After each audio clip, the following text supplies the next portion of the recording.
ทุกคน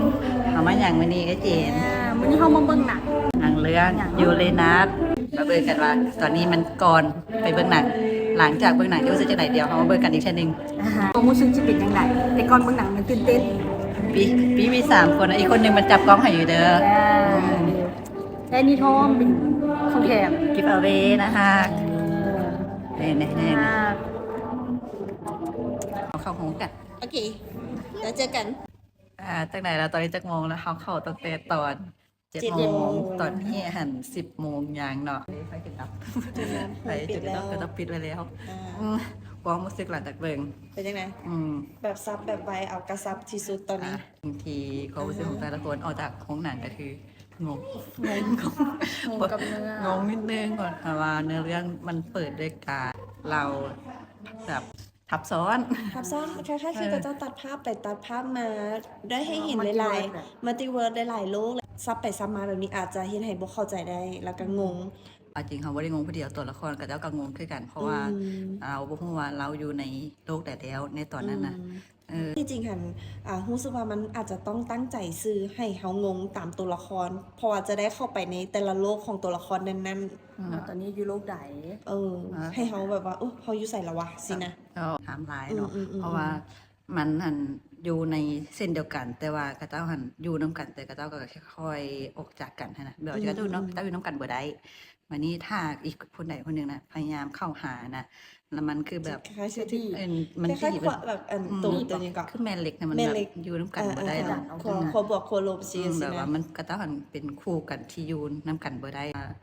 ถ้าในอดีตเหตุอันนี้ไปมันจะมีส่งผลต่ออนาคตแล้วนี้ในหลายๆจักรวาลนะมันมีเหตุผลของมันสักบู้งามแฮงดีแฮงสักบู้หลายแบบน้องเก่งมากแบบเนียนนะบูคือแบบไซแอนสตันจังซี่นะแบบสุดยอดสักบู้ฉากอื่นก็ดีแต่ว่าบู้ประทับใจเรื่องนี้มันจะเศร้าหลายอย่างขนาดนั้นบอกกับได้ถึงกับเศร้าขนาดนั้นเพราะว่าจริงนะมันเฮาฮู้อยู่แล้วมากับเจ้าคู่กันยากแต่เขาจะบ่เฉลยว่ากับเจ้าได้คู่กันบอกเฮากับฮู้กันมีหลาย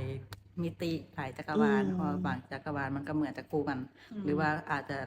ต้องเบิ่งว่ากับเจ้าตัดสินใจนะมันจะได้คู่กันบ่เฮ็ดให้เฮาไปคิดอีกทีนึงแต่เรื่องความโรแมนติกก็คือแบบว่าที่สุดพุ่งปี๊ดน้ำตาเนี่ยพุ่งเลยสินะจองบ่ได้เนาะไผห่วงลูกก็แม่ก็น่าจะห่วงลูกเรื่องนั้นภาพองค์ประกอบศิลป์เรื่องแสงภาพคือแบบงามแสงดีแต่มักตอนทีกับเจ้าแบบว่ามันย้อนหรือว่าย้ายมัลติเวิร์สเนาะแต่ละยุคมันจะมีสีโทนสีที่แบบว่าโทนความแตกต่างแบบเก่าหลายเก่าน้อยสิจ๊ะมันว่าเรื่องแต่ละยุคเดียวเพราะว่าตัวคลื่นหันอาจจะนั้นอันนี้รู้สึกนึกถึงสึนามิ2004น่าจะเป็นยุคนั้นแม้แล้วก็จะเป็นยุคของสงครามโลกครั้งที่2ก็ต้องเน้นเรื่องประวัติศาสตร์มาปนน้ำเนาะ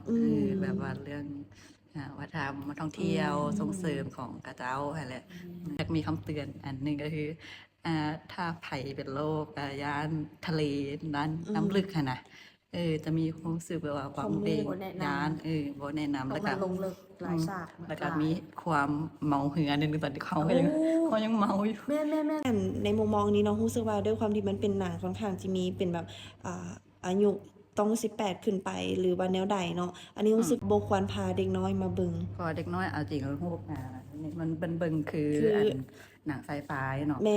เขาคิดว่ามันจะมีความเชื่อไซไฟจะ 50% หรือว่ากายอย่างนั้นแต่ว่าความไซไฟหรือความนอกอวกาศนั้นบ่ได้หลายขนาดนั้นโรแมนติกแฮงสำหรับความฮักแม่ก็เลยรู้สึกว่าเด็กน้อยที่แบบว่าอายุน้อยหลายอยากให้คำแนะนำกับเด็กน้อยแม่ดีกว่าเกี่ยวกับเน้นความสัมพันธ์และการดราม่านิดนึงสินะสรุปเลยภาคเลยแต่สามารถมาเบิ่งได้ถ้าว่าใครอยากลองเบิ่งว่า2ตัวละครนี้จะสรุปกันอยู่พบภาคกันอยู่